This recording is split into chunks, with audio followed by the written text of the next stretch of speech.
Welcome to the Undisputed podcast. I'm your host, Jenny Taft. This podcast is the full show from today's episode of Undisputed from start to finish. They've got a busy slate, so skip Shannon. Let's get to it. Good morning. Welcome to Undisputed. We are live from Los Angeles. I'm Jenny Taft here with Skip Bayless and Shannon Sharpe. How's it doing? Doing good. Oh, go. Goat. You saw it last night, Skip. The old goat I saw was James Harden. He looks like he's not in good enough shape to play at the Y. No, don't do that, Skip. The man had a triple-double. Let's not bury the lead, shall we? Because you are now in trouble. Sean Payton is going to save my Dallas Cowboys. Happy days are here again. I think. You said that 2 years ago when you got McCarthy. I did. He's going to save your day. I didn't say that. We got rid of 8 and 8 Jason Garrett. Now we got a real coach. Oh, now you got a real coach. I feel like there was like 1 or 2 days where it was really exciting. Skip, and then, things have shifted since then. But since you bring up Sean Payton, let's talk about exactly what has transpired. He announced that he is stepping away from the New Orleans Saints. This all happened yesterday, but he wouldn't go so far as to say he's retiring from coaching. While the Saints will still hold his rights if he wants to get back on the sidelines, many have speculated that the Super Bowl winner could wind up coaching the Cowboys eventually. In fact, it was reported that back in 2019, Dallas had a deal in place to trade for Sean Payton, but Mickey Loomis, who was both the Saints GM and the New Orleans Pelicans EVP, backed out of the idea because he didn't want to trade Anthony Davis and lose Sean Payton in the same year. There is a lot there, a little complicated, but we tried to get it all in. Shannon, what does this tell you about Jerry's chances of actually landing Sean Payton now? Well, I don't see him coming this year. Obviously, there's an opportunity. There's 3 years left on his contract, Skip, and if they were to let him, it would obviously result in some type of compensation. Now, we know what the compensation was for John Gruden. It was 2 firsts, 2 seconds, and $8 million. Was it worth it? It was worth it. He went and won the Super Bowl.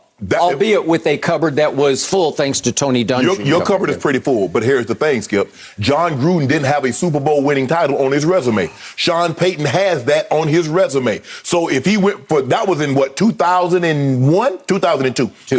2002. So what's the compensation now?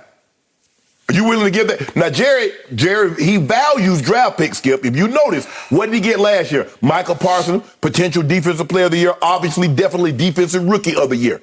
CeeDee Lamb the year before. So are you willing to part with that type of compensation? Sean Payton will have his pick of jobs, considering if the team is willing to give up compensation. I do not believe Ms. Benson and Mickey Loomis are just going to say, okay, Sean, you don't want to coach this year, go somewhere else, either this year or next year, and everything's going to be cool. I don't believe that's going to be the case. But here's the thing, that's the question that I want to ask. How much control is Jerry Jones willing to cede to Sean Payton? I've never heard of a CEO leave a Fortune 500 company to become a VP at another company. Because the one thing that he's had since he's been in New Orleans is autonomy. So now all of a sudden he's going to give that up. No say over the 53, no say in free agency, no say in the draft, and just to be the head coach of the Dallas Cowboys. I don't really know Sean Payton, but I know people that know him absolutely very well. He ain't seen that kind of power. Sean Payton is coming, and he's coming with power because you know why? He know Coach Parcells. And Coach Parcells say the one way that you can really control your future is to have control. So he's going to want some control. Now, Jerry did say this about 3 years ago, Skip. You have no idea the size of the check that I'd be willing to write if you can guarantee me a championship. He would get a guy. Now, Skip, Mike McCarthy has, had a championship also. I believe Sean Payton is a better coach, a better head coach than Mike McCarthy. But, Skip, I know you're counting 2022. I don't see it happening this year. Could it happen down the road? Possibly. But you're going to have to give up a lot of compensation. And you know what I'm going to do? Give me Michael Parsons. I'll let you have him this year. Oh, okay. For Michael Parsons, that's no big deal. That's just the whole deal. Okay, my turn. Before I launch upon this, allow me to launch upon one LeBron James. What? Allegedly a lifelong Cowboy fan.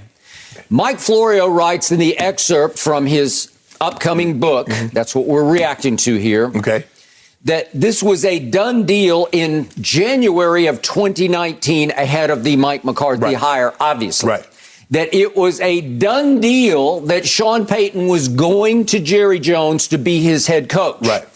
And that the only reason it got derailed was that subsequently and coincidentally at the same time, concurrently, all of a sudden, LeBron wanted Anthony Davis out from under the Pelicans, and Clutch Sports featuring Rich Paul decided to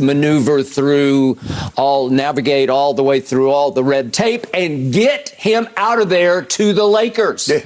And that the only reason that Sean Payton to Jerry Jones got blown up is because Mickey Loomis, who was then running both teams as the GM, said, I can't have this blood on my hands. I can't lose two of our iconic figures in the city all at once. I can't have Sean going to Dallas and AD going to the Lakers because I can't take the PR beating that would entail, right? Yes. Okay, so I sort of get that, but LeBron had to know what was going on behind the scenes, and LeBron signed off on wrecking his Dallas Cowboys. I'm sorry. That man ain't know nothing about what's going on with the Cowboys. Stop that. He wrecked the Cowboys. He's allegedly a Cowboy fan. He is now disqualified for the rest of his life. He is banished. He is banned. He can never again claim the Dallas Cowboys. It is over and it is out because he wrecked us. He wrecked our chances just so he could have AD. He could have waited a year. He could have said, I'll just wait a year. I'll wait a year for AD. For AD to come to LA. Just wait a year.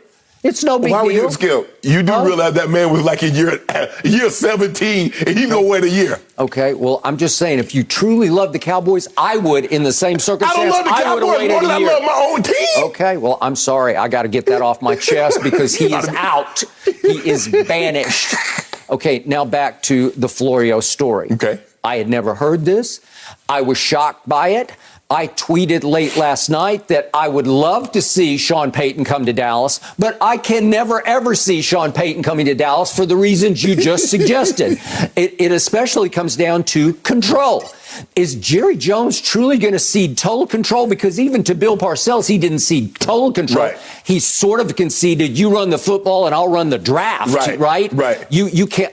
You will not be able to buy the groceries here, but you can cook them. I'll let you cook. Right. But you can't buy. I'll let you have control of 53, but I'm going to give you T.O. Right. I'm going to give you T.O. whether you like it or not. Exactly. And if you want to just call him the player and never refer to him by name, that's for you to do. Okay. And it finally blew all apart with T.O. as sort of the catalyst of the split between Jerry. When he hurt his hamstring, it was rising like Lance Armstrong. Lance Armstrong. Okay, that was the beginning of the end. Yes. Okay. So the point was and is, if Florio's correct, and I have no reason to doubt it, but I'm just saying that it's a little sketchy about what were the conditions here. Right. Well, to me, the conditions had to be, if this deal is in place, I want you to think through this. Yes. If this is agreed upon, if the compensation, which he does not specify, is agreed upon, are you kidding me? It had to include total control. Yes. And total control means Sean Payton has final say over the draft because he and Mickey Loomis are like this. They're very close friends. Yes. But I know for a fact, because I hear from people inside,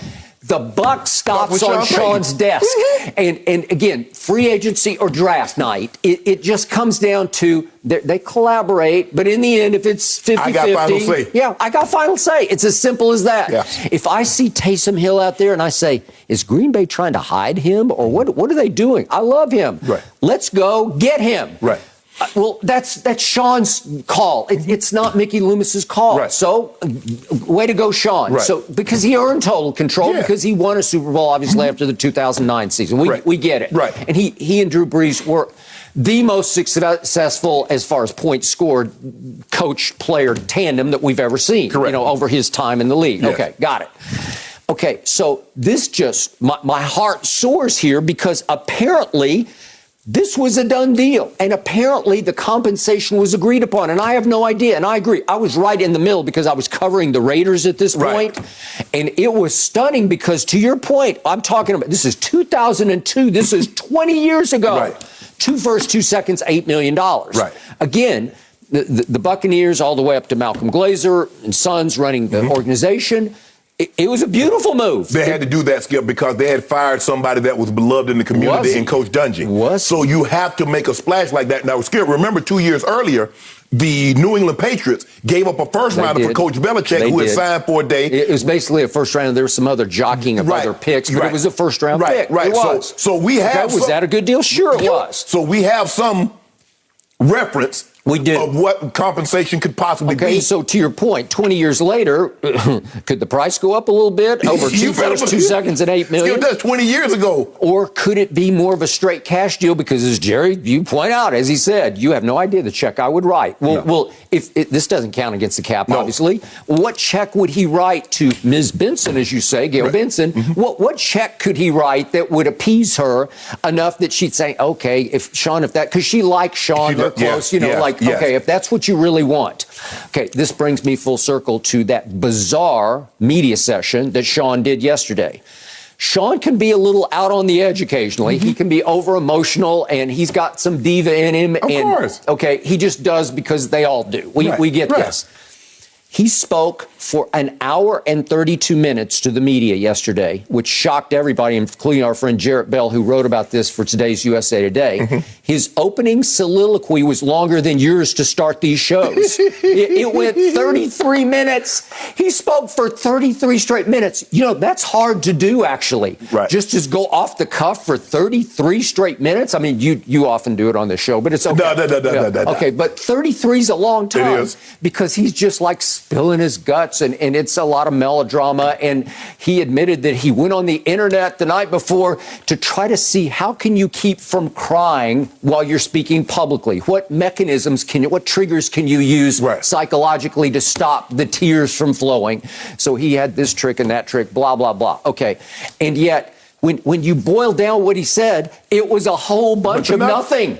I don't know what he said. He said, I don't think I'm going to coach this coming season. You don't think you are? Right. You don't know? You don't think? You get out of one job because you don't want to coach, but you know what? I might coach another job. Okay, so does he want out, or is it just strictly burn out?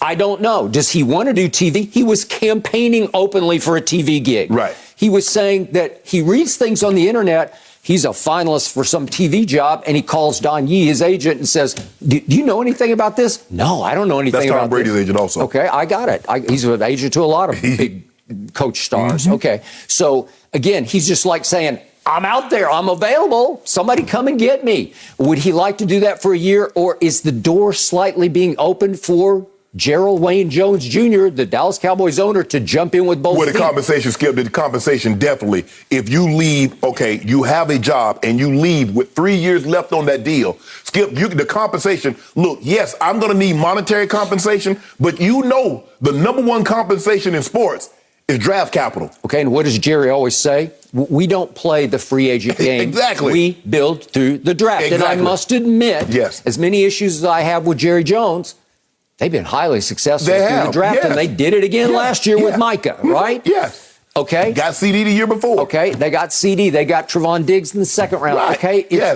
it's like good, great, right. good, great. Right. And we had the stat there had been over the last decade, they were second in Pro Bowlers drafted to only the Kansas City Chiefs. Right. Okay, so Will McClay has a role in that, but Jerry has final say. Right. Well, I'm dumbfounded. I'm overjoyed. I'm pleasantly shocked that apparently Jerry conceded total control to Sean in January of 2019 ahead of the Mike McCarthy hire. And I did love one line from Mike Florio, not making fun of the piece, but it made me laugh out loud, was Jerry Jones quietly made his move. Well, when has he quietly ever made any move? But he did. Apparently it was a stealth move. Right. He pulled it off. It sounds like it was completely in place. Right. Compensation and control had to be completely agreed upon on hair trigger until the AD situation. Well, it couldn't have been totally in control because we heard about it. So somebody other than Jerry and Sean Payton had to tell somebody. To Mike's credit, he got it. Exactly. And I give you that. Okay, so my point is, if it got done once, couldn't it get done again? Of course. Okay, so I'm sitting here thinking, why not now?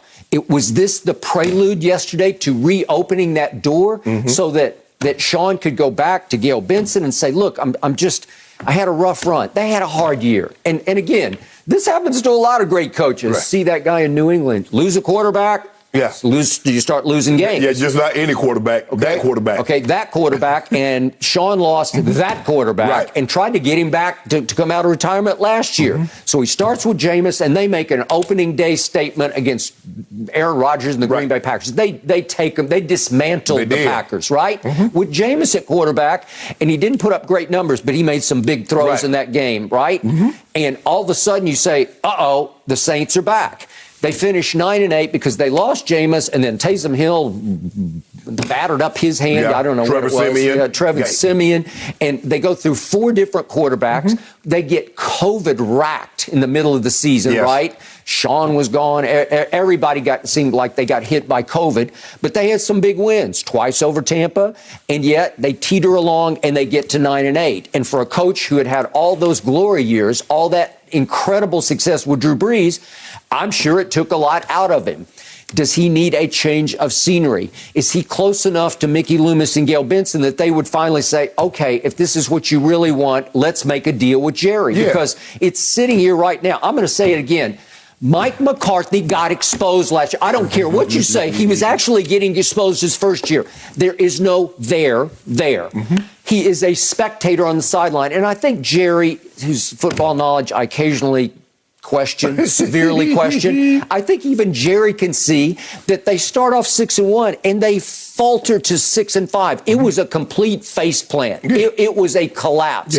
And the worst part about it was that they didn't show up for games against Denver and then the Raiders on Thanksgiving and Arizona and then San Francisco in a playoff game. They just didn't show up. They came out flat and uninspired because that's who their coach is. He is flat and uninspired. They look nervous. Okay, they look nervous. When he said they were nervous in the team prayer. Really? And then he said, no, only 2 guys. How do you know 2 guys were nervous in the team? He's flailing. He's desperate. He's just reaching for something. He needs monkey butt powder to somehow re-inspire the Cowboys after they fell behind 30-0 against Denver. And they did bounce back against Atlanta. And then you know the rest of the story.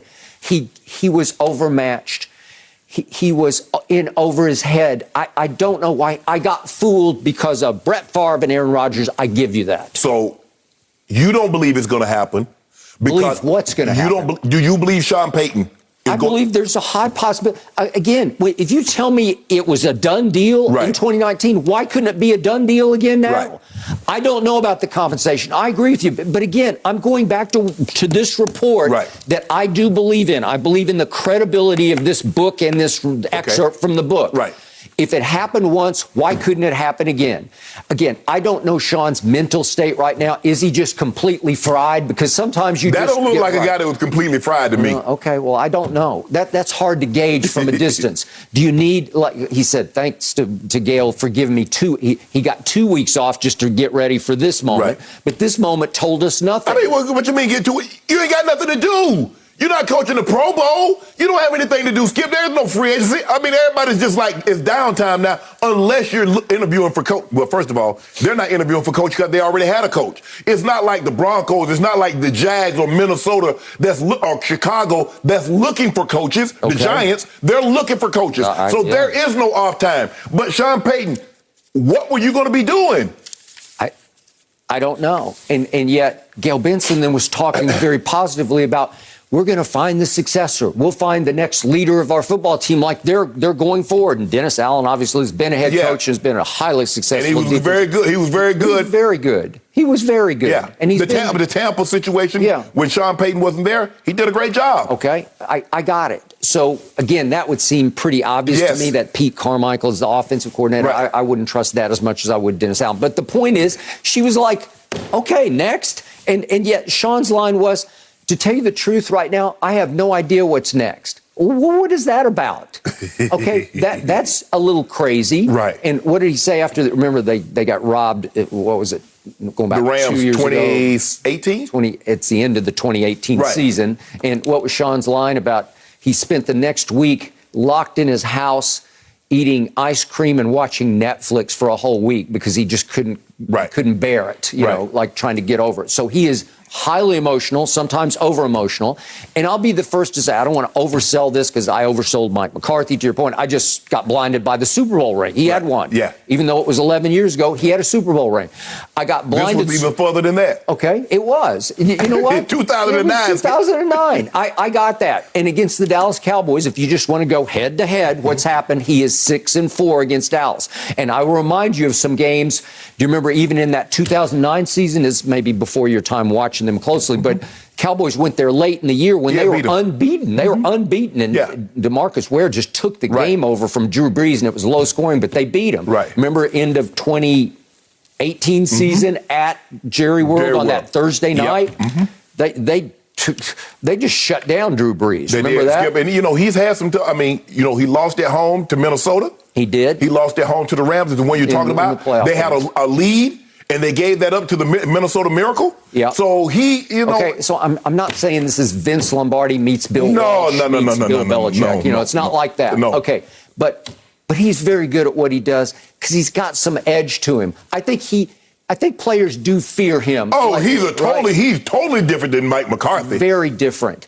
And he's more Jimmy Johnson, Bill Parcells than Mike McCarthy. Well, he learned. And here's the other beauty of this.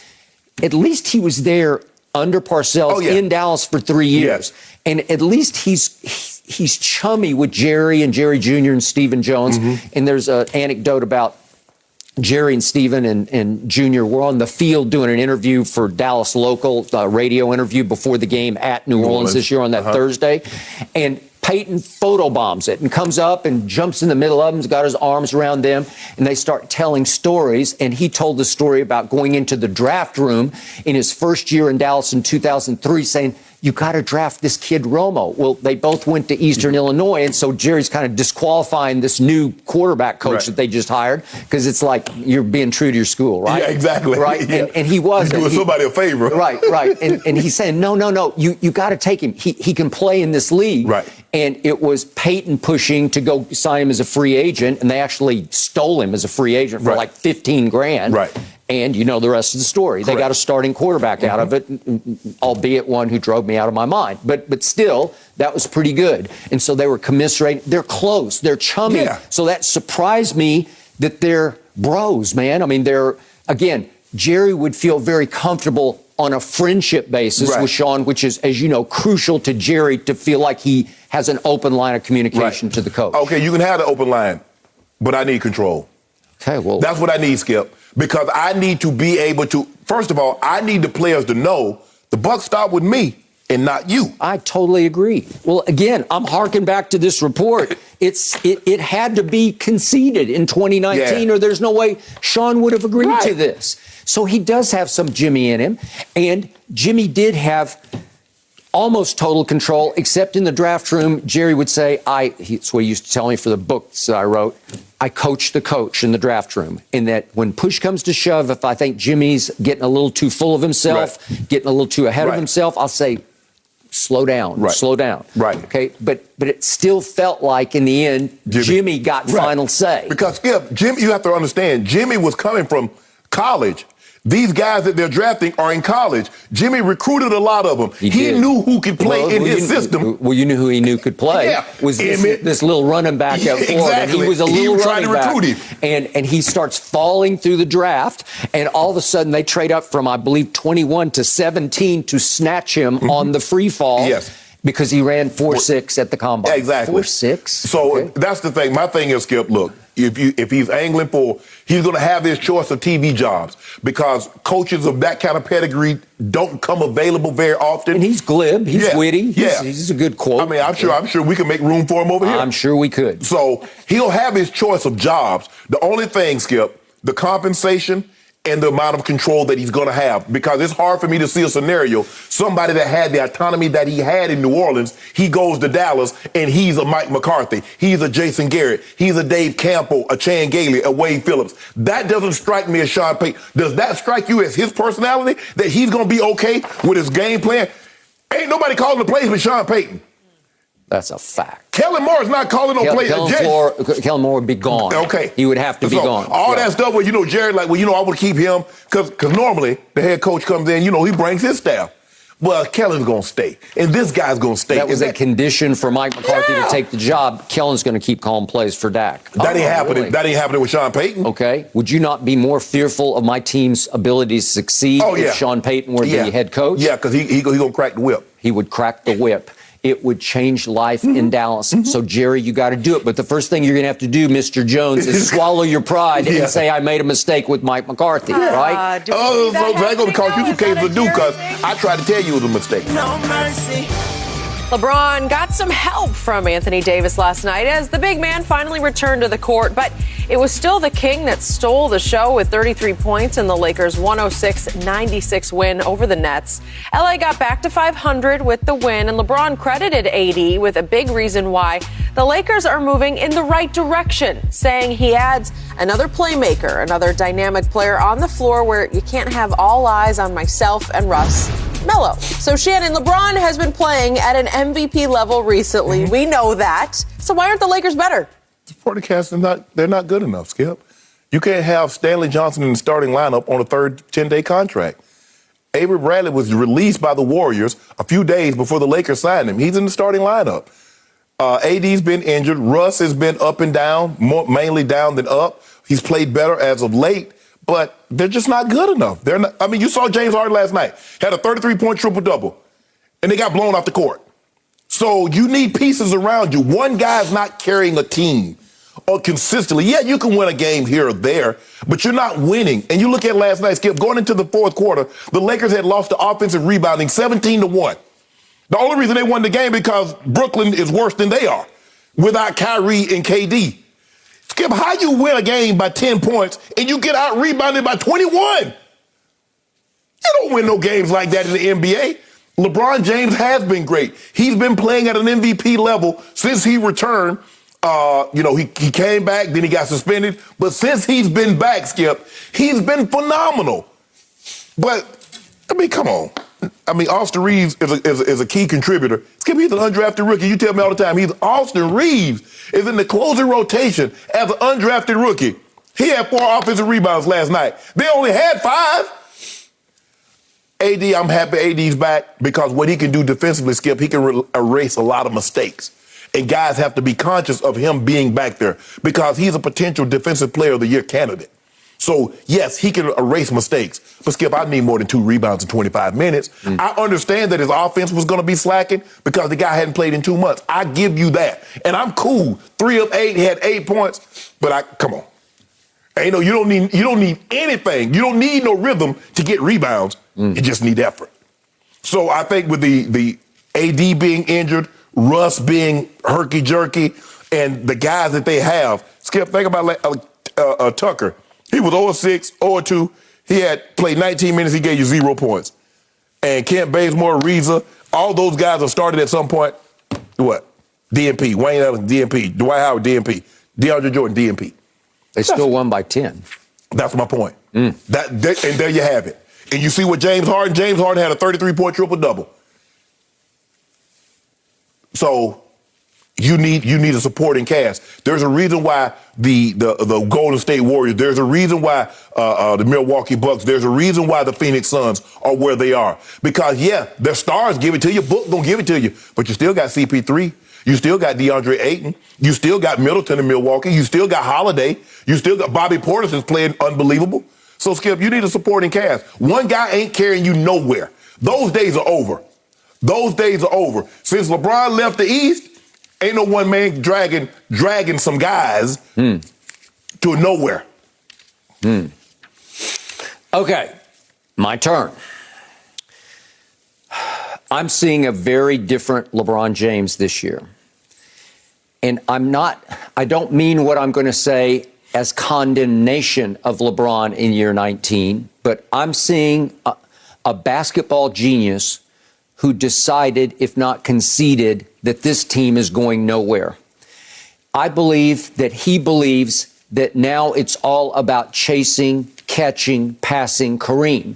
And again, I'm not completely condemning that, but LeBron has turned his game inside out, upside down, because at this point, he's more of a Westbrookian type player in that he's more of a stat machine. He's more of a solo act who's just saying, I'm going to get mine. And his quotes after the game were very interesting because he said, he even told our man Chris Hayes this on the court, but he said after the game that he said, it doesn't matter the conversations outside the locker room, the narration about our ball club. He just says, I'm going to keep doing what I've been doing. He says, I'm going to bring it to the table every single night just the way I've been bringing it. How positive can I continue to lead these guys no matter the outcome? Well, that's the key phrase, no matter the outcome. Right. He's just going to keep going full on. It's MVP attack mode. Right. But it's not winning mode because what happened in the bubble year when the last time they broke through and won it all? Right. He led the league in assists. Right. He was still capable of lifting a basketball team, no matter its flaws, to the highest level, right? Right. Because he averaged 10.2 assists per game. That led the league. But that was what was needed of him, okay? Skip. What's happening now? Those assists have plummeted to 6. Right. That he's lost 4 assists a night off what he was doing just 2 years ago, right? Okay? Everything's gone into score. And again, I give you this. We've never seen anybody score like this in year 19 at age 37, right? And yet the way he's doing it is detrimental to winning basketball games because it's just solo act scoring. He is driving the basketball a little more, but he is now in 3-point attempts. 3-point attempts. This is LeBron James. He's 16th in the league. It's way crazy too high. It's detrimental because you're going to miss too many. What's happened the last 2 games? He was 1 for 8, and then last night he was 2 for 8. So that's 3 for 16. That won't hack it because you're wasting too many possessions. Because you still have a Russell Westbrook who's going to turn the ball over, and he had 5 more last night. And maybe in just a moment I'll show you those 5. But right here, right now, look at what LeBron is doing.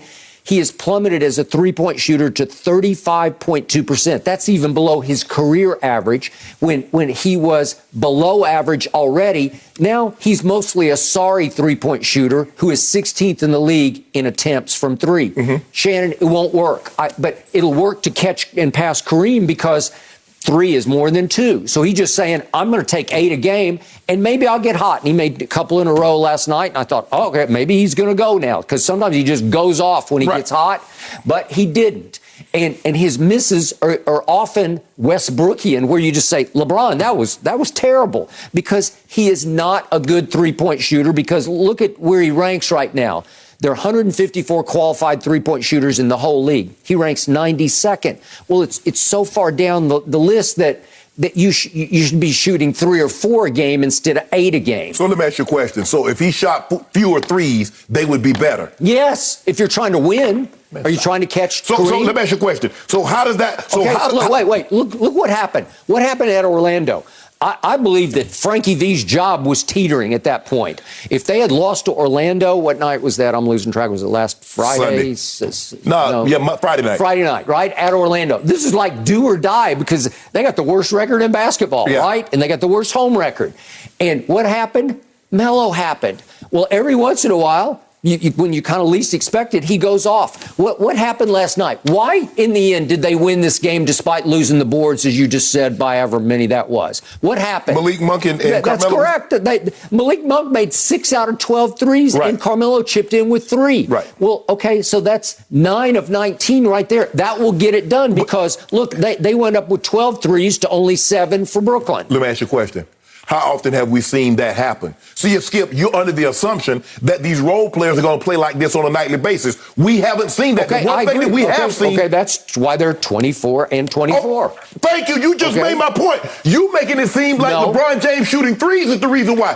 The one thing that we know for certain, that in the last 2 months, LeBron James has done this on a nightly basis. Have Malik Monk, have Carmelo Anthony, have Russell Westbrook, have all the other guys, have they done at their best on a nightly basis? Okay, but LeBron James is no longer capable of just lifting a mediocre supporting cast. That's why Tom Brady left New England. He's no longer capable of lifting a mediocre team. You need other great players around you. Thank you. I saw him lift a mediocre team to 27 all. They lost. Sunday. No. Lifting means you win the game. That's what lift means, not lift. You're down 27-3 and all. You lost. 27 all. Okay, what happened? Does Tom Brady play safety? Oh, so now you see what happened? 4 turnovers.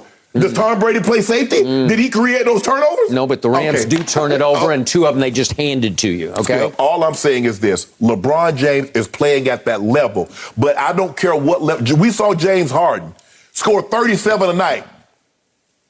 37. They weren't the 1 seed. They weren't the 2 seed. Skip, you got to have other guys go along with you. All right, I got it. What other factor happened in the bubble? What was the key factor? Maybe the overriding factor was they finished number 1 in defense. Yes. They followed it up last year. Number 1 in defensive efficiency. Right now, they've been around 16th or 17th. After last night, they've moved up to 15th because they held the Nets to 96 points, right? No huge feat without, obviously, KD or Kyrie.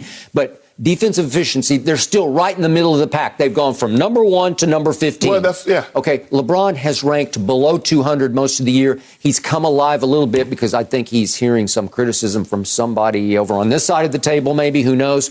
But his defensive win shares are now up 175th in the league.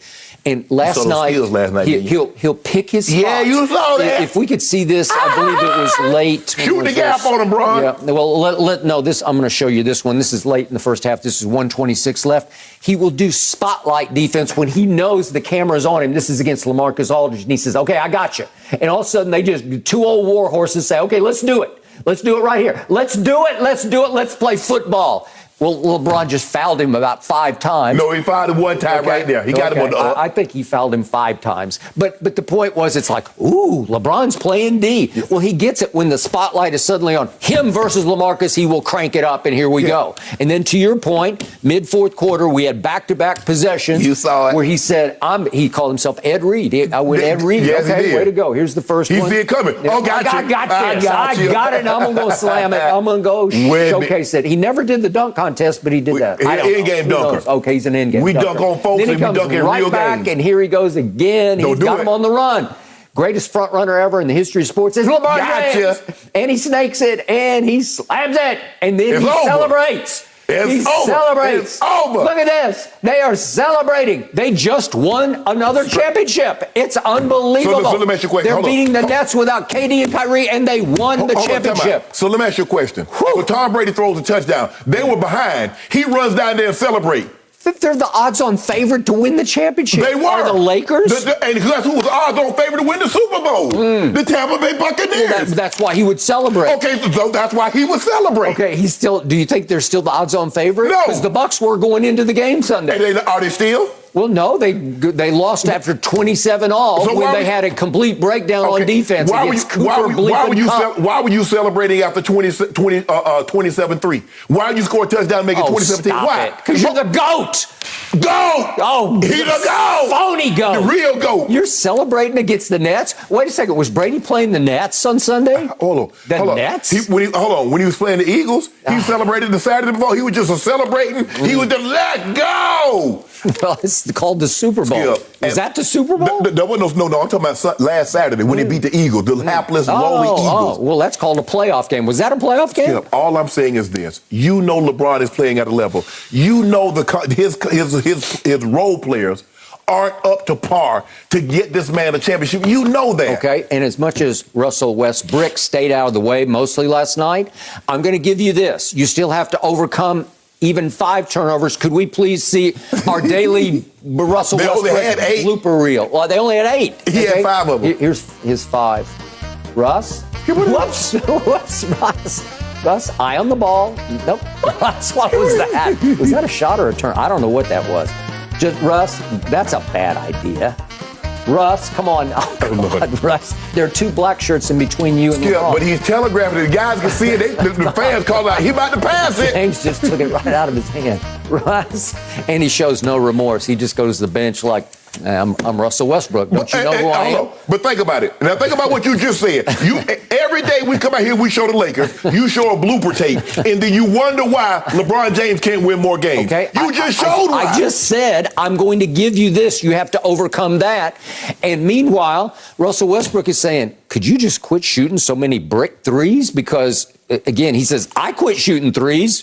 You need to quit shooting threes. You do realize that LeBron James is still, even though he last 2 games, the 3-ball hasn't been good for him. He's still shooting over 52% from the floor. Even when you factor that in. When he drives it, he's still 6'9", 260, freight train. He only missed 1 shot inside of the 3-point line last night. Yep. And he was 3. I want to know why we only shooting 3 free throws. I mean, as much as we driving the ball to the basket, can we get some calls? You told me if he drive the ball, they were going to call it. He driving the ball, they not calling it, and he making 76% of his free throws. Now, what's the deal, Skip? Free throws, he's 75.9. I'll give That's 76%. 75.9%. That ranks 78th of 105 qualified. 78th. Where are we in scoring right now? Okay, you're barely second. So in other words, we about to be first. And what do I always say? Wait a second. Michael Jordan won 10 scoring titles to LeBron's 1. Maybe in year 19, he's going to try to win a scoring title. How many scoring titles did he win in year 19? How many scoring titles did he win at 37 years of age? Well, he was gone. What? Yep. You mean to tell me he was gone to go with goal? Yeah, he was out. That's the shortest reign. That's the shortest reign of a goal in NBA history. His career ended in 1998 with The Last Dance in Chicago. No. On principle, he quit. He retired because they fired Phil Jackson. Look at my guy. My guy spanned 3 decades. He's got longevity. I'll give you that. 3 decades. GOAT? No. Yeah, he the GOAT. Longevity, got the awards to back it up. There are 2 GOATs. One is about to retire, and I think we're about to and he about to be a Skip, you know he about to be a 14-time first-team All-NBA? Ain't nobody catching that. Longevity, that's all you got.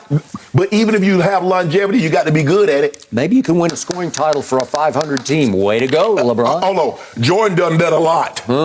There have been other guys that win scoring titles for 500 teams. I don't know about it. He did it a lot. Okay, we're moving on from the Lakers. 4 now from Shannon's goat to Skip's goat, Tom Brady, who posted some photos and wrote a thank you to his fans and teammates yesterday on Instagram, saying, quote, "I understand that at this stage in my career there is going to be interest in my future whenever a season ends, but this week all that is on my mind is the gratitude I have for this team and the fans that have supported us all year long. This year has been incredibly rewarding personally and professionally, and I am appreciative of everyone who worked their ass off to help our team achieve so much." Shannon, does this post convince you he's retiring? Skip, look, Tom, you said you wanted some time. Take some time. Get with your family. Get with your loved ones. Think about what the future entails for Tom Brady.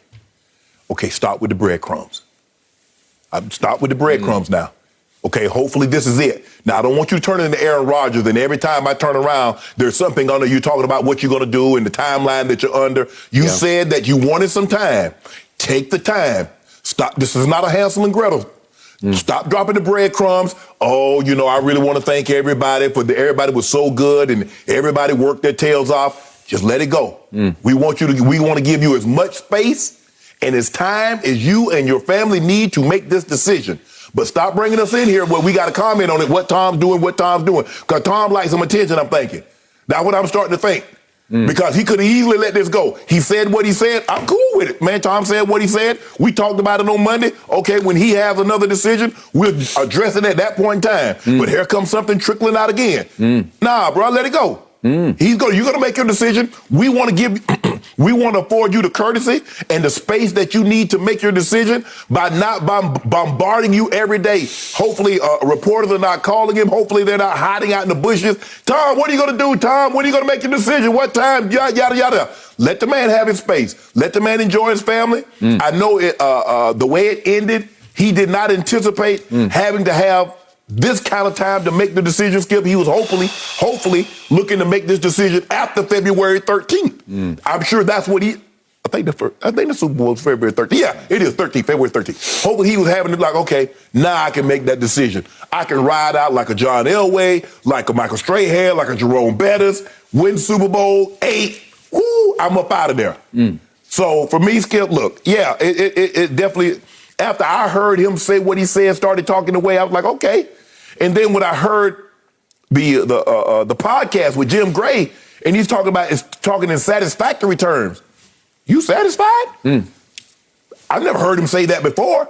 All I heard was the guy that, hey, I got 5, I need 6. I got 6, I need 7. Everybody's talking about the clock in his workout room. It's got the date of the next year's Super Bowl.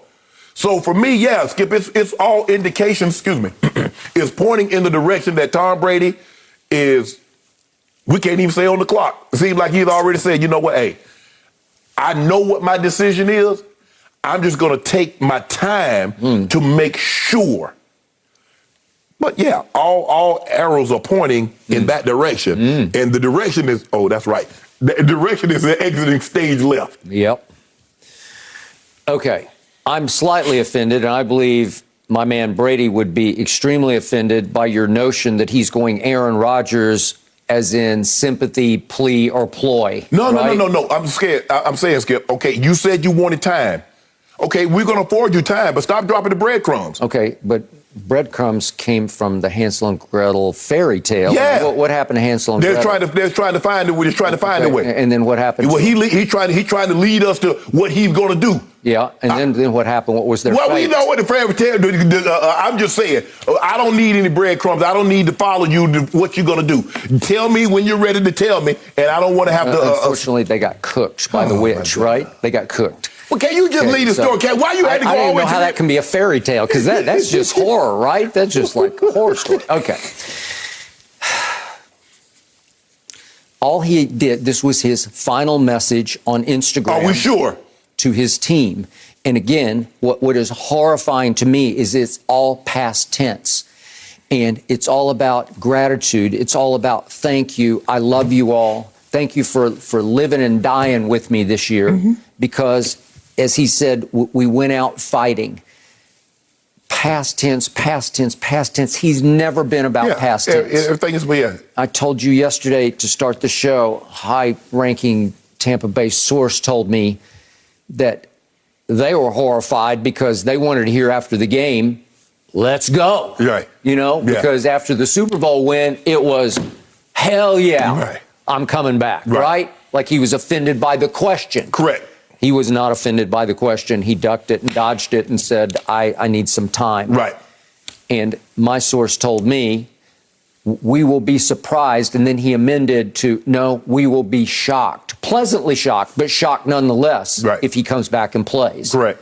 And he's talking about football, period. Right. I threw out the long shot possibility that maybe Tom would want to try to rework a situation where he could reunite with the 49ers, his childhood team, for one last hurrah year, even though he made it clear in the Let's Go podcast, I don't want a farewell tour because it's too distracting to me. Right. And it's starting to feel like, which is unfathomable to me as a Brady believer, that he came in quietly as a 6th-round draft choice, and it feels like he's going to exit quietly. That's what he wants to leave. It just feels like he's just gone. Yep. And I can't wrap my mind around him being gone because I'm going to miss him. I think the game is going to miss him. I think you will miss him just because he's the GOAT. Yeah. And he's still playing at the highest of levels. And I can't make peace with the fact that he would leave it like that. Right. Where I thought he was the MVP. You thought it was Aaron Rodgers. I'm pretty sure Aaron's going to win it, maybe in a landslide. But Pro Football Focus said, hey, their stats say that he was the MVP. Well, Skip, I like to see, first of all, I like to see guys, somebody make you retire. You know what I'm saying? Yeah. You said that. Yeah. It'd been great for nobody me made it. if somebody could have beat Floyd and Floyd said, I'm done. Okay. He took the 50-0 and left. Rocky Marciano took the 48-0, 49-0 and left. Tom is basically taking a 5,300-yard passing season, a 43 touchdown season, and walking away. Nah, somebody need to beat on him and says, okay, you got 3,000 yards and 22 touchdowns this year. I got it. And yet, did he get hurt this year? I'm knocking on wood. I don't think so. I don't think so. Did he take a helmet up under the chin from Von Miller and it bloodied his lip? Yeah. Yep, he did. He probably taken 1,000 of those over in 22 seasons. 1,000. Do you think he needed stitches? I don't think so. No. I don't know, but I don't think so. Did he get concussed this year? Not to my knowledge. He has been concussed before. And we saw the Chicago game. I think he hid some of those from Giselle. Yes.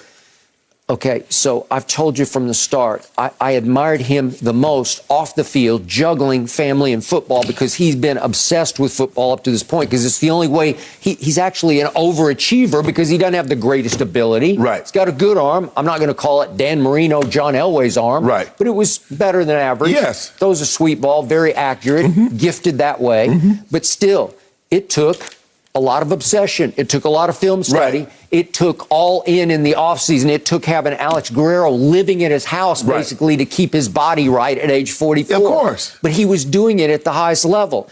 And it hurts my heart to think that he's going to leave that on the table, because my source also told me, hey, if he was single, he'd play for 5 more years. Well, you would think that. Well, Skip, that's what the decision is. Yeah. It's not whether or not he can still play. The decision is family and can I go? I'm pretty sure that's it. That's it. Right. And I'm certainly not going to criticize him for choosing family. No. But it's just, as a football fan and a Brady fan, it's hard for me to just sort of come to grips with, you're going to leave that on the table? Right. But and are you really going to be happy with this? I hope so. Most athletes go out, Skip. They go out, they can't play anymore. They can't play anymore. They can't play anymore. Or the fire went out. Right? For the most part. But the guy's still playing at an elite level. And Skip is like, ooh, if I could just get, because here's the thing. Probably Giselle, like, if I say yeah, and you play well, you're going to say one more. Skip, I got to get that.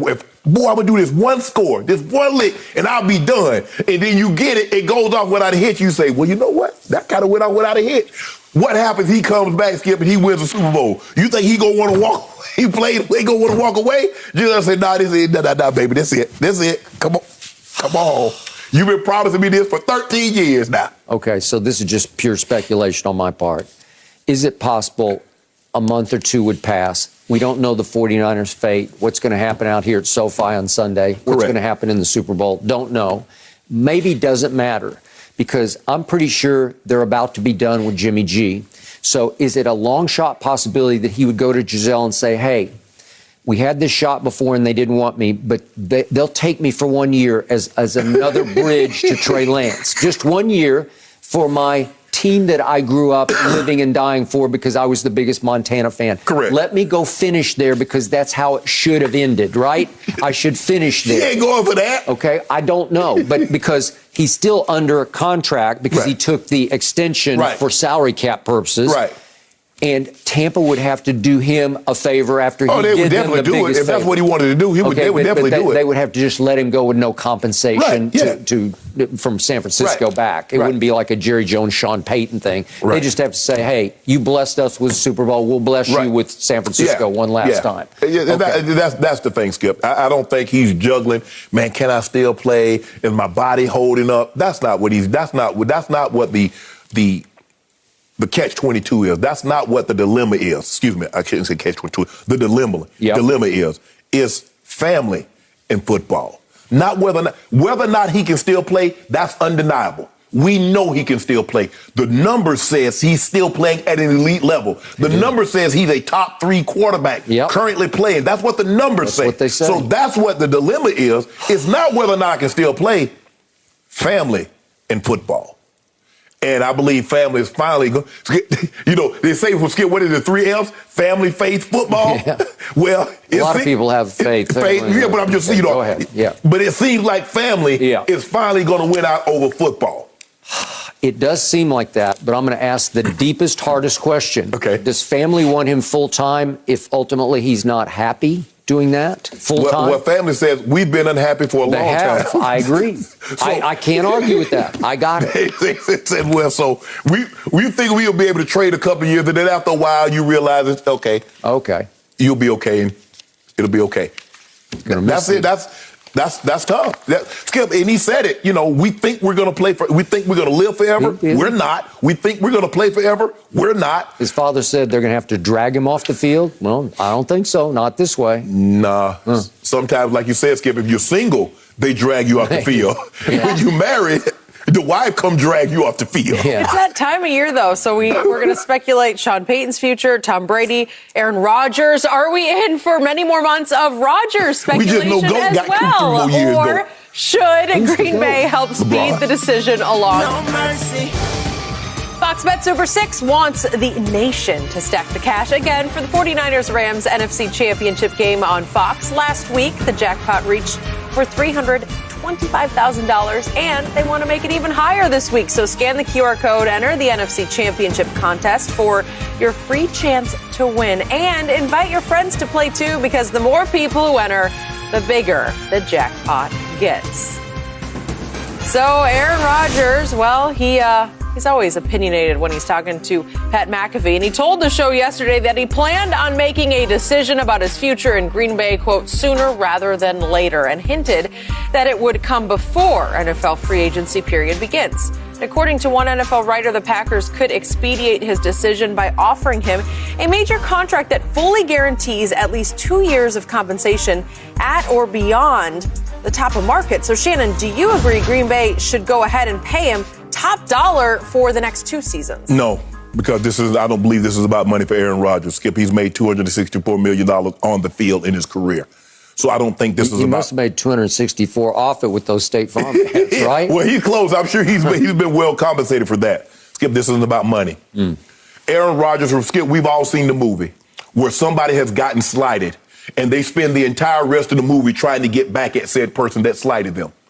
This is about Aaron Rodgers. This is about the Green Bay Packers and Aaron Rodgers feeling slighted that they took a quarterback on his watch. And you moved up to get him and you didn't tell him. So now I'm going to make you grovel. I'm going to embarrass you publicly like you did me. Because how embarrassing would it be, Skip?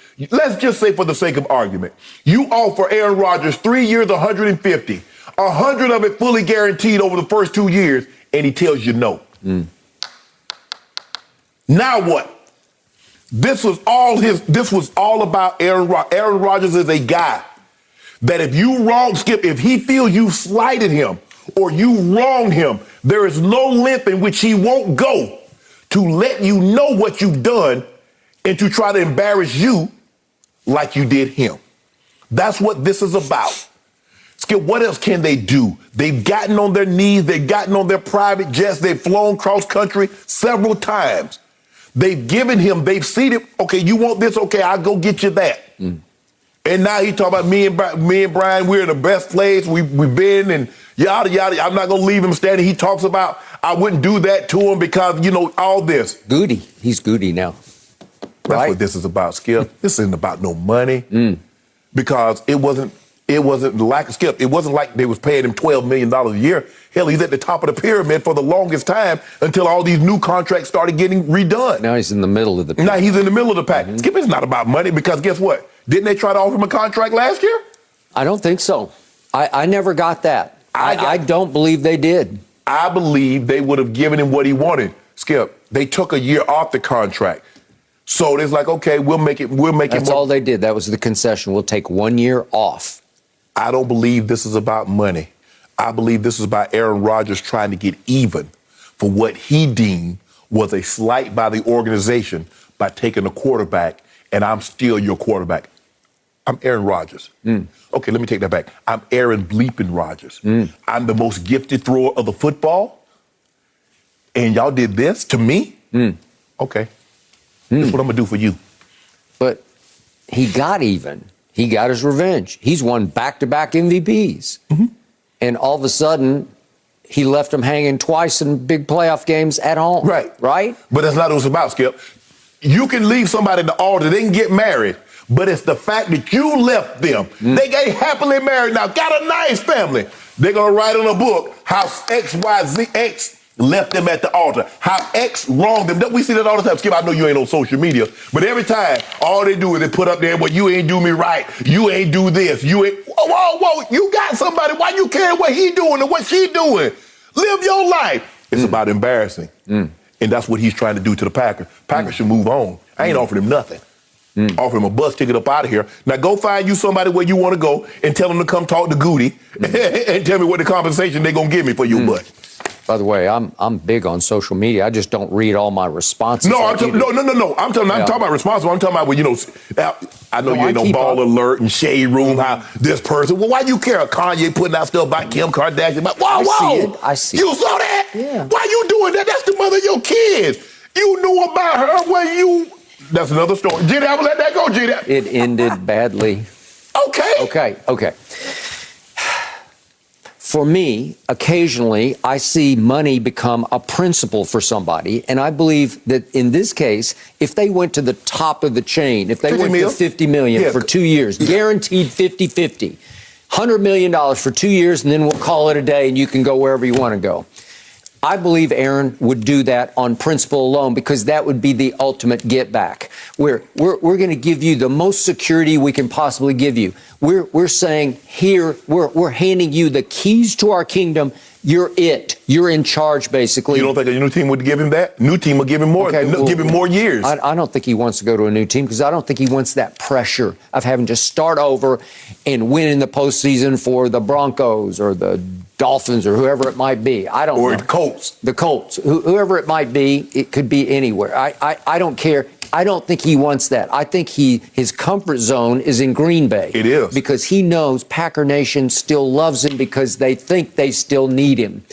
And he's got them like on his little puppet strings right now, and they're crawling back to kiss his feet as usual because he is holding them hostage. Yes. So in the end, they are afraid, I believe the organization is afraid to offer him in trade because isn't this just a PR battle in the end?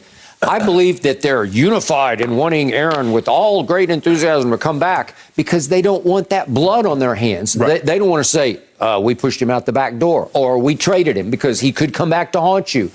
They're just hoping that it's going to be business as usual, that he'll keep his contract to the low roar that is, right, what is it, like $27 million? It's somewhere in the middle of the pack. And yet, I do agree with Mike Florio's premise that, hey, if you want to plunge. Do you want him or not? Skip, how you going to plunge? You already $44 million over the cap. How you going to plunge and get this man $50 million fully guaranteed over 2 years? And then do what? What you think Devontae Adams going to be? As Florio wrote, there are lots of ways to work around the cap. Well, what you going to work around Devontae? As his point was, this is one group whose owner is not going to siphon off money for $1 billion yacht because it's owned publicly by 1,000. So what you going to do with Devontae? He ain't going to be franchise, Skip. Okay, well, he doesn't have a choice right now. I've seen this happen where you just suck it up and you got to get through another year. He said, nah, I can't run that risk. Okay, is he going to stay home? It's not like Dak, Skip. There are quarterbacks. You have a Dak injury, you could overcome that. Wide receivers have those type injuries, they ain't getting no big money. I don't disagree with you, but I'm just saying, on principle, this is one way to fix your problem. If you have an Aaron problem, you could eliminate it with this kind of contract. And I believe he would accept it. In the end, they think they're damned if they do or don't. I think in their heart of hearts, they believe what you believe and what I believe is that he always comes up small in the postseason, that he has routinely and consistently crumbled under postseason pressure. Right. We've seen it in back-to-back playoff home games. We saw it on 1st and goal at the 8 against Tom Brady, and then we saw it 10 points worth. You could only muster up 10 measly points. And they also believe, Skip, it's always going to be something with him. Yeah. It's always going to be another complaint. Aaron, don't you be the problem. They don't. Somebody didn't cut the grass. And Skip, you say Green Bay is his comfort zone. Yep. The comfort zone is a great place, but nothing grows there. Yeah. So that's the problem. There are no championships growing out of that comfort zone where he's at. So at some point in time, Skip, what has those MVPs gotten me in the last decade? I want someone to tell me what has it gotten me. It's great. We got the MVP. But last I checked, I don't know, do they have MVP banners hanging up in the arena somewhere? Because I know John won the MVP and I ain't seen it nowhere in the building. Now, I hadn't been there in a while. They might have put it up somewhere. I hadn't seen it at Mile High. Ray Lewis was Defensive Player of the Year. They hang championship banners up. And that's what they need. They want championships. You got a guy that's going to, I believe, you and I both believe he'll win his 4th MVP. Yep. A guy got four MVPs, and he's been to one Super Bowl? One Super Bowl 11 years ago. And since then, you're 7-9 in the postseason? No, so what's his excuse not? The defense. The defense held the team to 13 points. I mean, you had it all. You had the best team on paper. You were relatively healthy. You were at home. You got a cold weather game, which Aaron loves. Yeah. I don't think ever even played in the game or threw a pass in the game that was below 40. And it felt like 0. And it didn't seem. You get what you wanted. We want people to come to Lambeau. All I know is that one point in time, Skip, Green Bay was unbeatable at Lambeau. Not everybody want to go to Lambeau and beat them. When your brother played there, they used to call it Title Town. Yes. Right? Yes. I mean, until Michael Vick went there and beat Brett Favre, they had never lost a game. Never. A playoff game at Lambeau. Nope. Now everybody go up there. Team from Florida. Team from Florida. Sunshine. There you get. And come up there and just put foots all up in them. 49ers with Jimmy G. You called the man Jimmy Guy. Jimmy G went there and beat him. He did. Can't lose. Losing to Tom Brady is one thing. You can't lose to Jimmy G. And remember, And you done lost to him twice. The year before, Brady was Jimmy Gag again. And you lost to Colin Kaepernick twice. You did. Once at home. Okay. Congratulations. Losing to Tom Brady, losing to Peyton Manning, Drew Brees, or Ben. Hey, look, they stuck their toe in the water when they took Jordan Love, right? They stuck their toe in and said, maybe it's time. We'll take him, and then, no, we don't have the guts to pull the final trigger to say, that's it. At some point in time, Skip, they're going to have to treat him like they treated Brett. Yep. All that bull jive, waffling back and forth. Yep. And Brett said, you know what, I'm retired. It's like, okay, good, here you starter. At some point in time, all this waffling, Jordan Love, you're in there. It is what it is, Skip. Hey, find me somebody wherever you want to go. Tell them to call Goody and make me an offer I can't refuse. Goody. That's what make me an offer. No mercy. In a new interview, Antonio Brown's lawyer says his client will pursue legal action against the Bucs following his release, seeking both compensation through the CBA for his ankle surgery and a possible civil suit for defamation of character. So, Shannon, is this a good idea or bad idea for Antonio Brown to pursue legal action against Tampa? Well, Skip, if he feels he's been wronged by the Tampa Bay Buccaneers, I mean, this is the only course of action that he does have. The question is that, when did he have an ankle surgery again? Because I remember after the game, he told me the ankle surgery so bad, him in the tournament, that thing would go, I don't know how he walking. I'm just waiting on him to have the ankle surgery. But anyway. But they're going to sue for compensation for the ankle surgery he has not had yet. Go ahead. How you going to sue? You're insured. You was on a team. You get medical insurance. What you suing the Bucs for? I can see if you're not insured, you were on a team at the start of the season. And even if you weren't because you were in the league last year, you still have 5 years, maybe it's more, but you have insurance for 5 years. So he's insured. He can go to any hospital, and they got that platinum. They ain't got that, that stuff that the standard people got. They got top shelf. So I don't get what he's suing for the surgery for. He's not going to have to pay for the surgery. And I found it very interesting that said that by them using mental health is defaming him from getting a job because his play on the field, they kept it very specific to on the field. They didn't mention anything about practice. They didn't think about meetings. They didn't mention anything about being late for anything. Now, you do know, like, when you take someone to court, they get to bring in the, evidence also. I don't know if AB understands that. But for me, Skip, look, it's never going to start with AB. AB is trying to win the court of public opinion.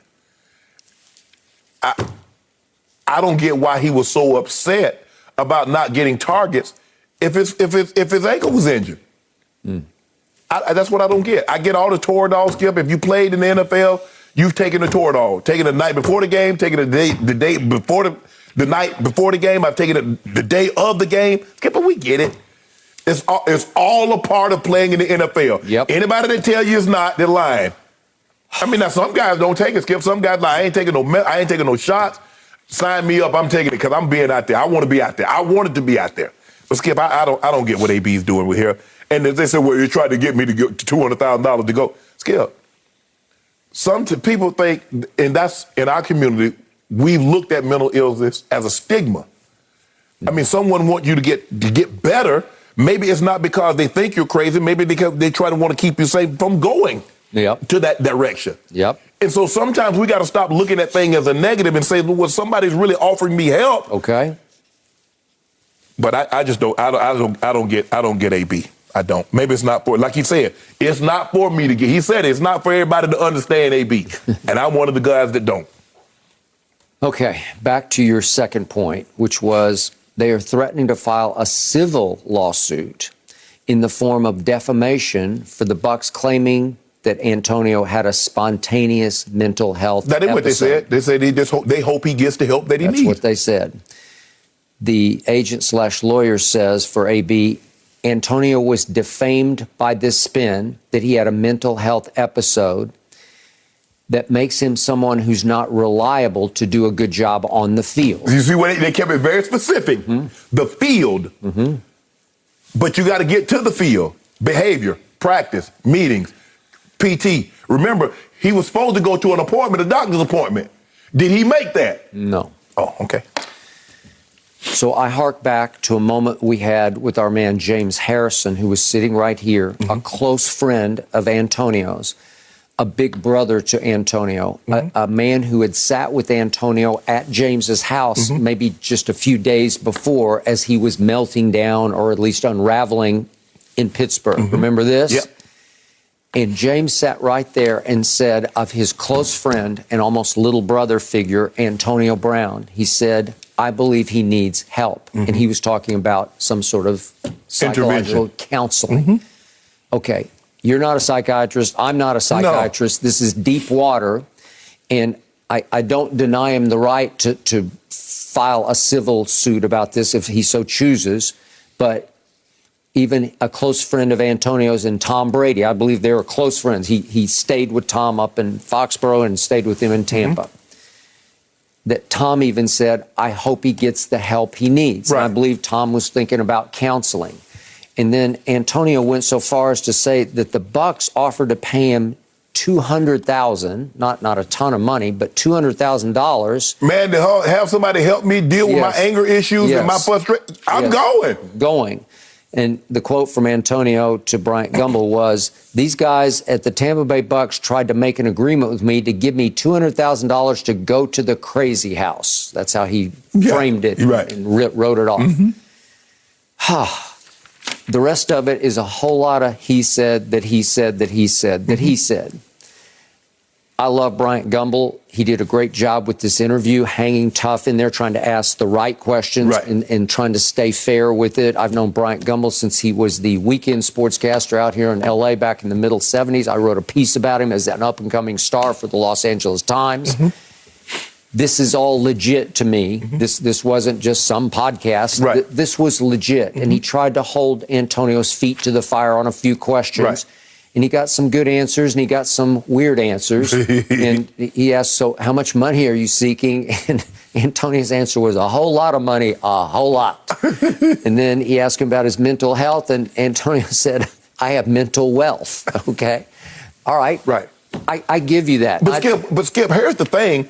I can see if they released him and he had $30-40 million left on his contract. Skip, he signed a minimum contract. So he only had one game left. So if they give him the game check, what's the compensation that he's seeking? I don't know. It's a lot of winning in the court of public opinion. He's trying to show they did me wrong. They wrote me off that it was some mental health episode. And yet, to me, if I were advising him right now, I would say, just give the Bucs up. Let it go. You won a Super Bowl there. Let it stand. You had one great run. It was the last 8 games, and you were, by all accounts, a model citizen. You caught a touchdown pass from the GOAT in the Super Bowl. You beat the Chiefs. You got a ring, right? So, Skip, let me ask you a question. What happened when the Bucs bring people that was on the sideline? Okay, what was the conversation between B.A. and A.B. at that point in time? Did B.A. ask Antonio Brown to go into the game? Yes, he did. What was Antonio Brown's response? Did at any point in time did Antonio Brown tell Bruce Arians that his ankle was hurting? Yes or no? He said, I ain't getting no balls. That's what it was reported. Okay, now what did we do? He didn't mention about the ankle. I'm just saying, what happens? Because when you go to, I get to bring witnesses, right? That can corroborate or dispel whatever's being placed out there. This ain't no court of public opinion when you're dealing with an arbitrator. No.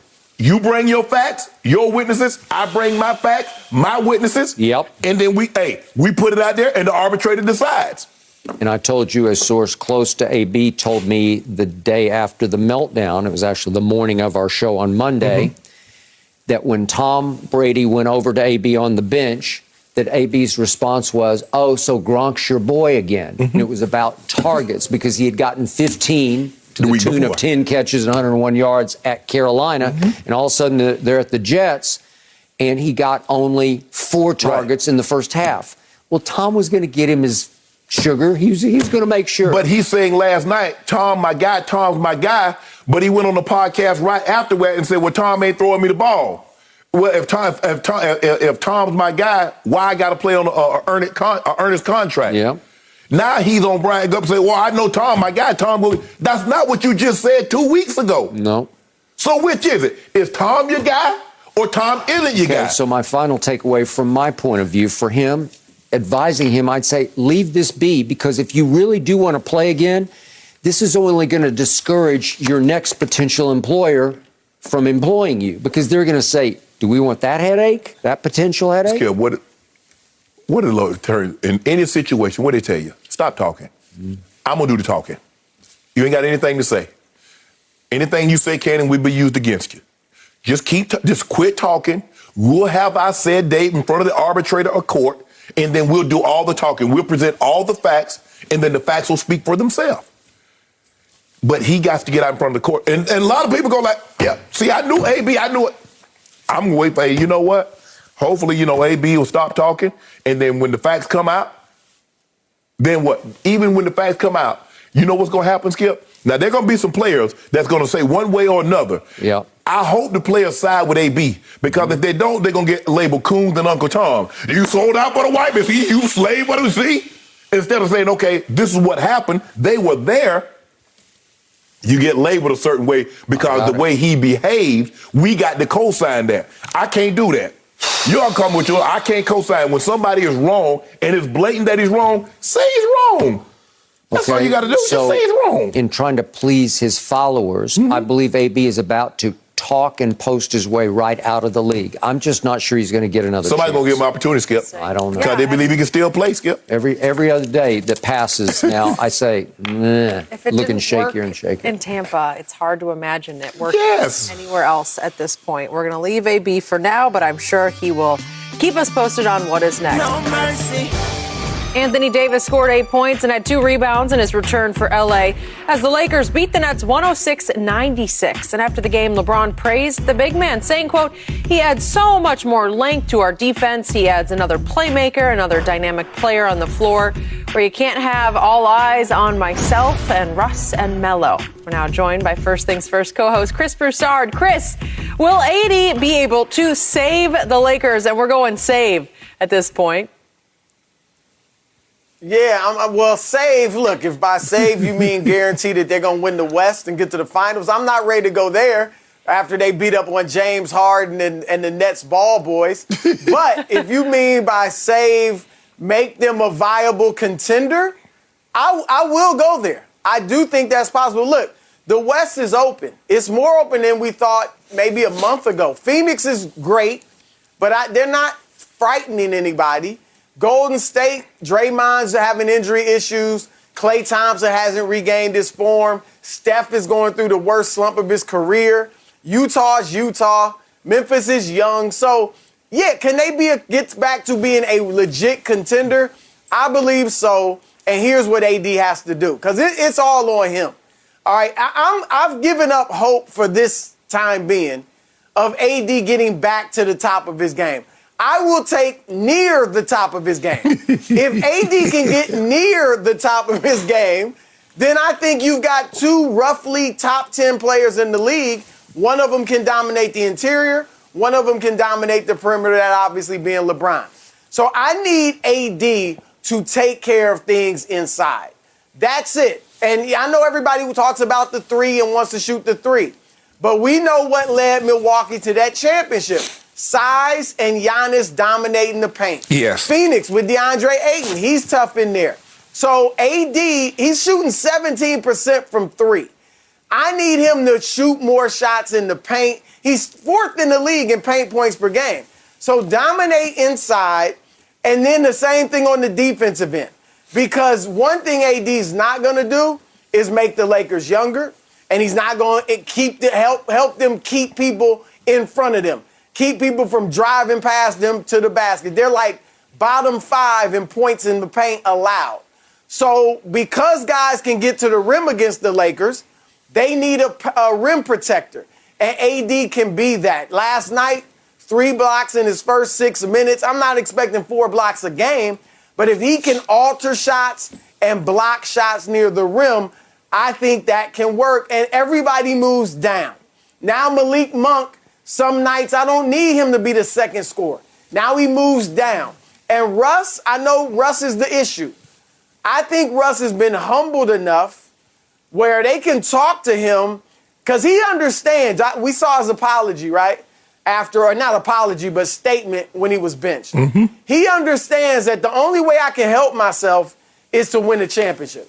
Nobody's going to care if I average close to a triple-double. If I get 15 points a night, and we win, people are going to give me props for that.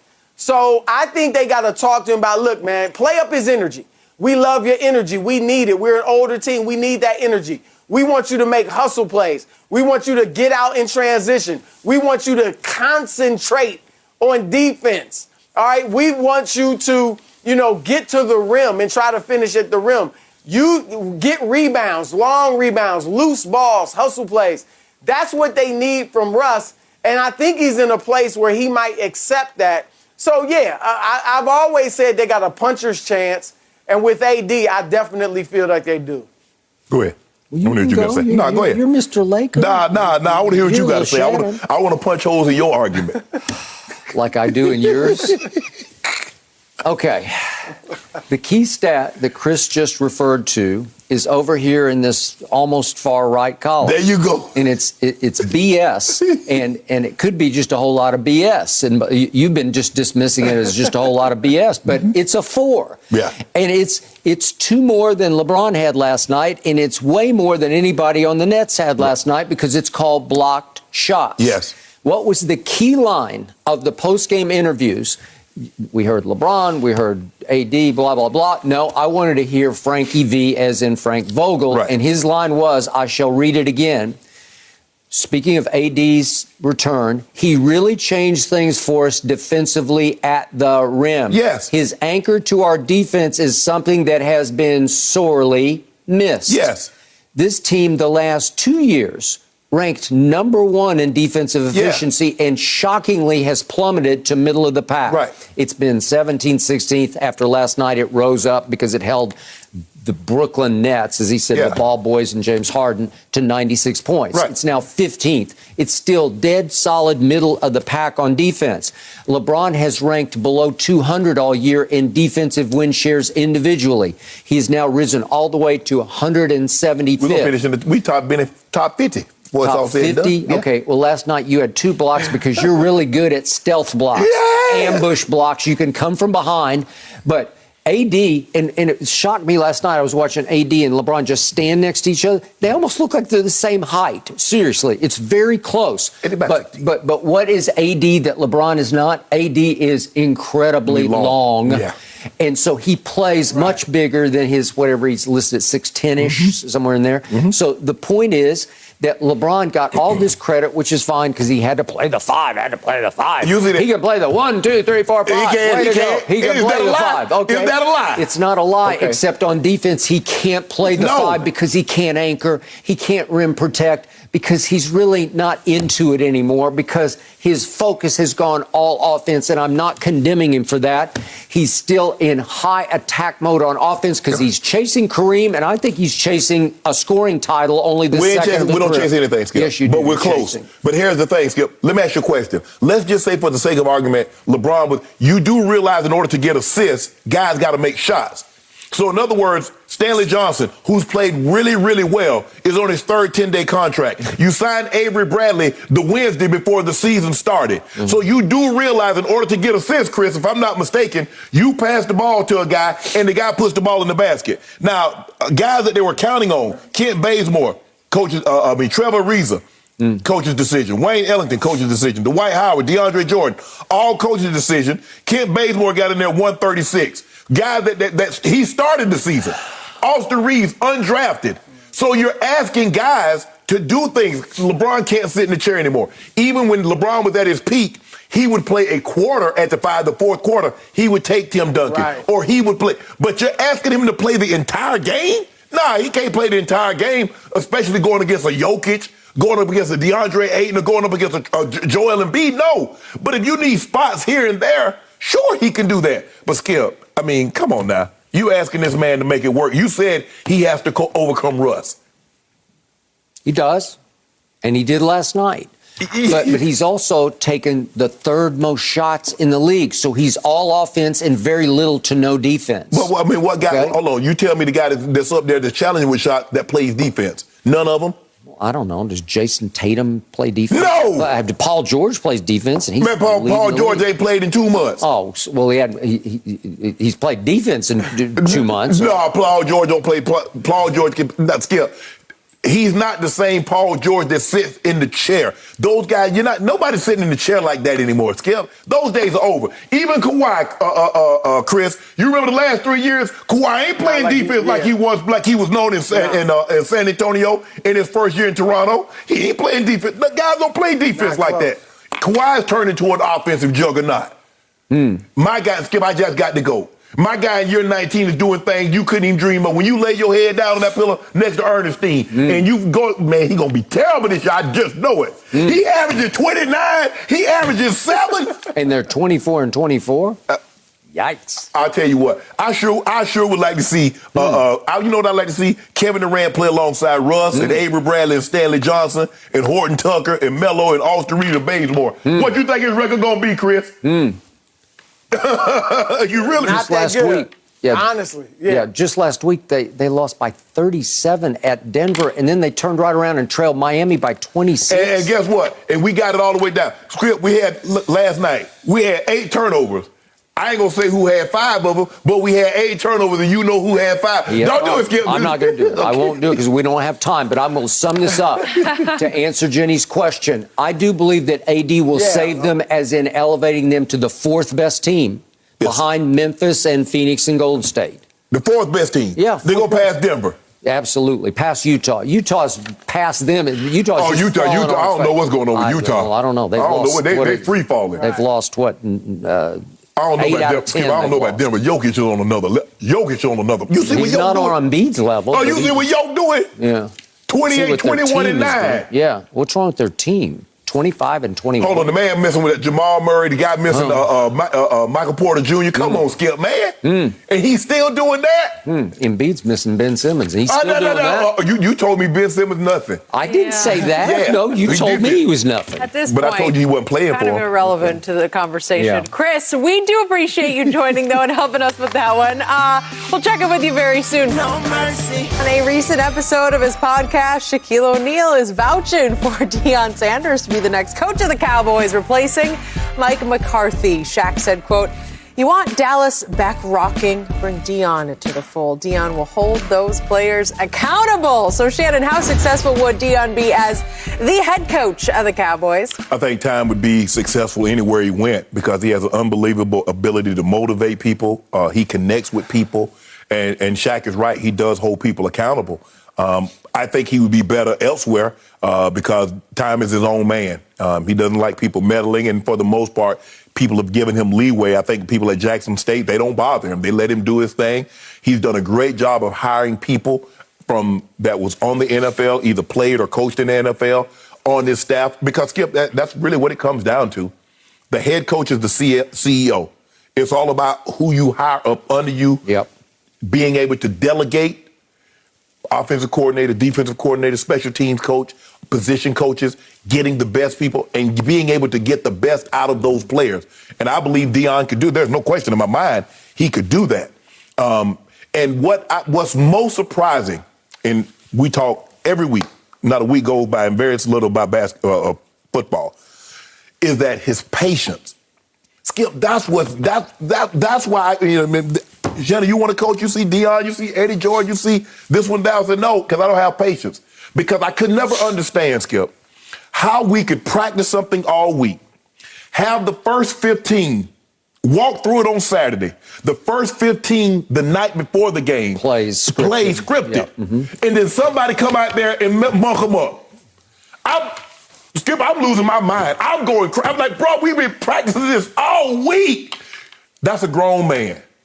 So he has patience that I've never seen from someone of his caliber, his level. Because, Skip, you notice the greater the player is, the less patience that they have. He would do it. Could he do the job? Yes. But I believe he would be better served elsewhere other than the Cowboys. Okay. You know this man very well. I do. I covered him. I know him not as well as you do, but I know what he's all about. I know what he's made of. And not only would I want him to be the coach of my Cowboys, but I believe he could be wildly successful as coach of my Cowboys because that's just who he is and what he has always done, whatever the endeavor. If he puts his mind to something, we are talking about all-time gifted as a cornerback and as an entrepreneur. He just, I'm going to do that. He could have been a Hall of Fame at wide receiver. Absolutely, if he had so chosen. Yeah. Okay, so I realize on experience, it's next to nothing because it's Jackson State, but he just turned it right around, and they went 11-2 last year. Josh McCown got 2 interviews from the Texans. Thank you. I hear you. You won't remember this, but it's been a couple of weeks back when we realized there was just one last African-American coach standing, Coach Tomlin. And we were talking about candidates, and we talked about the Jim Caldwells and the Brian Flores. And I said, well, there's one guy out there, and you chuckled at it, but I said, there's one guy out there, you want to talk about intriguing? You want to talk about appealing? You want to talk about box office? It's Deion. It's prime time. It's Deion Sanders. And I realize he's just gotten his feet wet at Jackson State, and obviously he's recruiting some of the top. It doesn't surprise me a bit. Getting a lot of transfers. He got a lot of guys out of the portal. It will continue on. However far they can go at Jackson State, he will take them. They will dominate. And I don't want to, I'm not trying to steal him from Jackson State because now we got the Sean Payton issue. There's the Dan Quinn issue. I get all that. I'm just dealing with this man in a bubble right now. Just this man unto himself. Could he coach in the National Football League? Absolutely. You better believe it. Does he know Jerry Jones? He knows him inside and out. Could he handle Jerry Jones? You better believe he could. I get your point. You wouldn't wish that upon anybody. and you wouldn't wish it, especially in a man's first job, to have to navigate Jerry Jones. Would Jerry cede total control to Deion Sanders the way he would to maybe Sean Payton if it came to that? No, he would not. So Deion would have to deal with, I'm going to cook the groceries, but you're going to buy them and provide them. I think one of the biggest things, Skip, is what would rub him is that, well, we're going to play this guy, we're going to play that guy, and Deion's like, nah, that guy can't play. He can't play. Can't play. Right. And that's Jerry. Okay. It is rare, as I've told you before, for a player to be able to see who can play. The great players. Like Michael Jordan's had all kinds of problems picking players. We're hoping that the youngest Ball son is going to be a superstar for him. But he's had a long, hard run picking players. We've seen it again and again. I think your quarterback, John Elway's had a hard time picking quarterbacks. It's just hard because you do it at such a high level that you say, why can't you do it? Well, because they're not you. Right? And it's hard to get that through your head. Deion's somehow above all that. He's removed from all that where he does get it. He can see who can play and who can't. He does see who can overachieve and help him win football games. I believe he could be a great head coach at the highest of levels. Well, Skip, most great head coaches, what can they do? They can recruit. Because I got to look at a guy in high school playing in a system that's probably unfamiliar than mine and bring him in and believe he can help me win championships. Who's the best recruit in college football? Coach Saban. Can he coach? Sure. You look at I got it. But in the end, that's a recruiting game. There's some recruiting going on in the National Football League in free agency. Free agency, yes. Okay. You got to be able to look at a guy like, okay, he's doing that over there. Because sometimes, Skip, you're like, well, okay, yeah, he's doing okay. But I think if we got him in our system, ooh, he could be special. And how many players would say, I want to play for that guy? But he can definitely motivate. He has a way of relating to players. He does.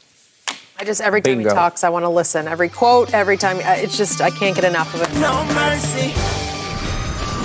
Well, sadly, today marks the 2-year anniversary since we lost Kobe Bryant and his daughter Gianna in a helicopter crash in Southern California. And fans around the world are taking the day to remember the Black Mamba and his impact both on and off the court. So, Shannon, what are you feeling today, 2 years later? I can't believe it's been 2 years. It still doesn't seem real. Skip, I remember just arriving and we were at the Super Bowl in Atlanta. In Miami. Yep. That Sunday. Up in the room, and then all of a sudden you start hearing things like, I'm opening up the internet and I see all this. I was like, man, that can't be true. Nah, come on. Man, people play too much, man. Why would somebody put that out there in the air? And then you see it scrolling across the screen of the television, and it just doesn't seem real that 9 people, and obviously Kobe and his daughter Gigi are the most prominent names, but 9 people lost their lives. And the loved ones are still suffering for what happened tragically that day. It just doesn't seem, like Kobe didn't seem real. Guys like Kobe, we know they're supposed to get like 85, 90 and die. Not tragically in a helicopter crash. And I mean, it's just like meeting him the couple of times that I did, I just felt special because he made you feel like he had known you for such a long time.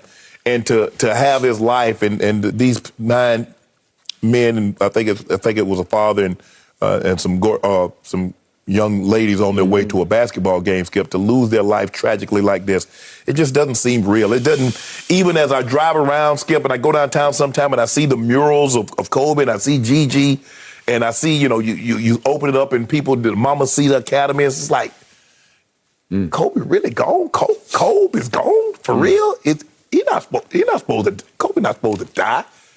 Not like this. Gigi's supposed to still be here. She's supposed to be getting ready to go to college and play in the WNBA. That's what she's supposed to do. Those families are supposed to be intact. And it's just, it's just heartbreaking. I mean, it doesn't even seem real. It doesn't even, when they say life isn't fair, it really isn't sometimes. You're just thankful. I mean, I can assure you that when Kobe left, and Gigi left that house, and Vanessa, she kissed him, she's like, I'll see y'all in a little while. That's what she thought. I feel bad for her and the other kids, Natalia and the little sisters won't remember the big sister and the dad that much. And I just feel sorry for the other families. My heart just breaks every time I think about it. So back to your point, 2 years ago today, we had arrived in Miami for a Super Bowl that was going to be on Fox. So Fox had built a village of TV sets that was spectacular. One of them was going to be for Undisputed. And I was with you.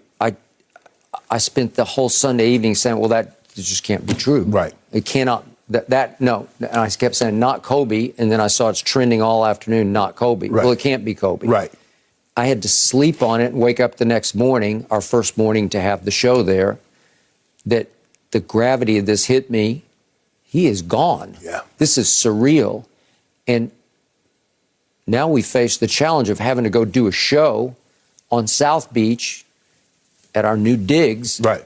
Before a live, and we thought was going to be a very lively crowd. Right. And we're there originally to celebrate your game, football, at the highest level. Super Bowl. And now we have to figure out how to discuss as tragic a loss as we could even fathom at that point of Kobe and his daughter with the live crowd. And the beauty of it for me, as I look back in memory, as challenging as it was, that crowd came to also... all the 24 and 8 jerseys. They were all we saw 24s and 8. The whole front row was 24s and 8, purple and gold. Yep. And it was beautiful. It was. And it centered me, it grounded me a little bit. I get chills just even thinking about it, because that crowd came to talk a little football, but a whole lot of Kobe. Yes. And we mourned, and I think in small ways we celebrated. We did. His life and times. Right. And it still seems surreal to me. It does. It does. Like I said, I don't remember in my lifetime, Skip, someone dying tragically like he did. Okay, we remember Daryl Earnhardt, but Skip, it was on the track, senior. That was on the track. I mean, like I said, we expecting guys like Kobe, you live to be 75, 80, 90 years old, and okay, fine. Maybe above any iconic figure I can't remember, I don't remember Roberto Clemente dying tragically delivering, food. I remember it, yeah. I don't remember that, Skip, but I've heard about it. But Kobe, he was larger than life, and I've been just pulling up some of his clips.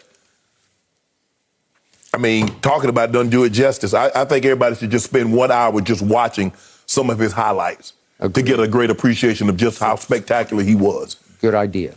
Boy, well, today we do have the Bryant family on our mind and all the other families who lost loved ones. And I remember how emotional that show was on Monday. Cannot believe it's been 2 years. I know. So let's hug and tell the ones that we love them, and you're reminded life is precious, guys. No mercy. The Clippers overcame a 35-point deficit to beat the Wizards last night. The 116-115 comeback was capped off by Luke Kennard, scoring 7 points in the final 9 seconds to steal the win. So, Shannon, scale of 1 to 10, how impressive was this? 10. Skip, you're down 35 points on the road. Ty Lue bench Nick Batum, Reggie Jackson, Zubac, and Ibaka in the second half. He did. So he did this with backups. Skip, this is also the third time in 2 weeks they've come back from at least 24 down. Thank you. Ty Lue, the best coach in basketball. Thank you. I just wrote that down. NBA's best coach. The driving force of this team is Ty Lue. You, Mr. Laker, are so lucky that Ty Lue doesn't have Kawhi Leonard or Paul George right now, or you would be even in bigger trouble than you are. I don't believe they would have come back had they had those guys, Skip, because now you can play free. Guys are just out there just playing. I ain't got to worry about getting the ball to Kawhi. I ain't got to worry about getting the ball to Paul George. I can just go play basketball. And that's what you see what he did. He benched his starters and said, okay, guys, go play. And, you get guys like Coffee, you get guys like Terrence Mann, you get Luke Kennard coming out just raining shots. I mean, he hit one from, I don't know where he hit that shot from. 32 feet away. Yeah. That's logo. Yeah. He scored 7 points in the last 9 seconds. That's Reggie Miller-esque. Yes. Am I right? That is. What a nice piece to the puzzle he would be if you had Kawhi and But Paul we've George. seen that he can't do that when they really need to. Oh, when the chips are Yeah, down? he can't do that. Really? That's what we got GOAT for. GOAT, Skip, you already saw what we did to y'all in the bubble. Haven't you had enough of us? Well, you didn't do anything to us. Yes, we did. We did it to ourselves. No, we did. Denver did it. No. Actually, we did it. Give him a 10. That is it coach for is not there Undisputed. anymore. Yeah. Shannon, good stuff. We're back same time tomorrow. The Herd is on now with Colin and Joy. Have a good one.